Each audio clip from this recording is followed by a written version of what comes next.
So we have 3 rotary encoders. 1, 2, and 3. And what this does is provide the position or the speed of the motor. Basically, it provides feedback. So a rotary encoder provides feedback. 1, 2, 3.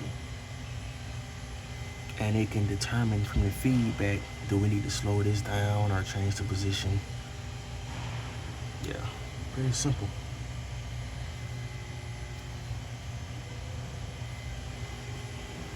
There's the motor. Those are the rotary encoders.